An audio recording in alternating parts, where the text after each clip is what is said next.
لک الحمد یا اللہ، الصلاۃ والسلام علیک یا رسول اللہ، اما بعد۔ سلسلہ ہے ناظرین کے سوالوں کے جواب دینے کا۔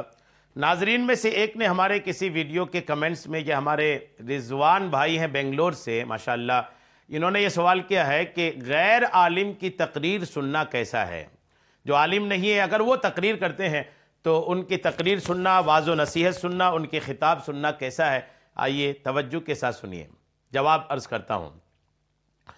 امام اہل سنت اعلیٰ حضرت مولانا شاہ امام احمد رضا خان فاضل بریلوی رحمۃ اللہ تعالی علیہ نے مقرر کے لیے، تقریر کرنے والے کے لیے کچھ شرطیں بیان فرمائی ہیں۔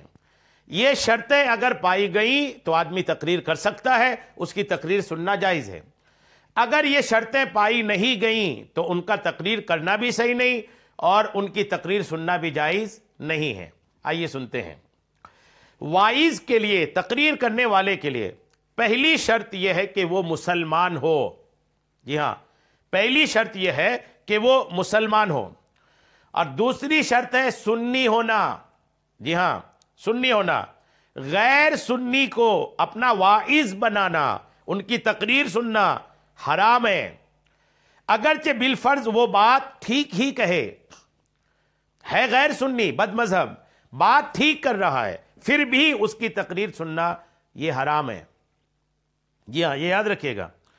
حدیث پاک میں کہ نبی کریم علیہ السلام فرماتے ہیں، جس نے کسی بد مذہب کی توقیر کی، بد مذہب کی تعظیم کی، تو اس نے دین اسلام کے ڈھانے پر مدد دی۔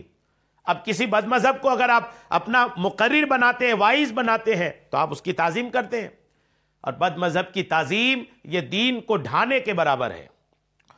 اور تیسری شرط ہے اس کا عالم ہونا۔ جی ہاں، مقرر کی تیسری شرط ہے عالم ہونا۔ جاہل کو واعظ کہنا ناجائز ہے۔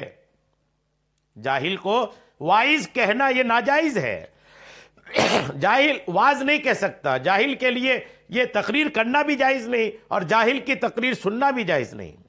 جیسا کہ ارشاد ہے کہ لوگوں نے جاہلوں کو سردار بنا لیا، پس جب ان سے سوال کیا گیا تو انہوں نے بے علم احکام شرعی بیان کرنے شروع کیے، تو آپ بھی گمراہ ہوئے اور اوروں کو بھی گمراہ کیا۔ یہ تیسری شرط ہو گئی، عالم ہونا۔ چوتھی شرط ہے فاسق نہ ہونا۔ جو فاسق نہیں ہے، فاسق کس کو بولتے ہیں؟ جو گناہ کبیرہ کرتا ہے یا گناہ صغیرہ کو بار بار کرتا ہے، تو ایسا شخص فاسق ہے۔ فاسق کی بھی تقریر سننا جائز نہیں ہے۔ اب یہ کہ تبیین الحقائق وغیرہ میں ہے، کیونکہ اسے امامت کے لیے مقدم کرنے میں اس کی تعظیم ہے، حالانکہ شرعاً مسلمانوں پر اس کی توہین واجب ہے۔ اور جب یہ شرائط مجتمع ہوں، یہ تمام شرائط پائے گئے، تو سنی صحیح العقیدہ عالم دین متقی واعظ فرمائے، تقریر کرے، تو عوام کو اس کے واعظ میں دخل دینے کی اجازت نہیں۔ وہ ضرور مصالح شرعیہ کا لحاظ رکھے گا۔ ہاں، اگر کسی جگہ کوئی خاص مصلحت ہو جس پر اسے اطلاع نہیں، تو پیش از واعظ مطلع کر دیا جائے کہ یہاں یہ حالت ہے۔ تو تقریر کرنے والے کے لیے یہ 4 شرطیں امام اہل سنت نے بیان فرما دیے۔ اب یہ 4 شرطیں اگر پائی گئیں تو آدمی تقریر کر سکتا ہے، ورنہ تقریر کی اجازت نہیں ہے۔ اب یہاں میں ایک بات آپ کو عرض کر دوں کہ اگر کوئی غیر عالم تقریر کرتا ہے، اگر کوئی غیر عالم تقریر کرتا ہے تو کیسے کرے؟ غیر عالم بیان کر سکتا ہے کہ نہیں، یا کوئی ایسی صورت ہے کہ غیر عالم بیان کرے؟ آئیے توجہ کے ساتھ سنیے۔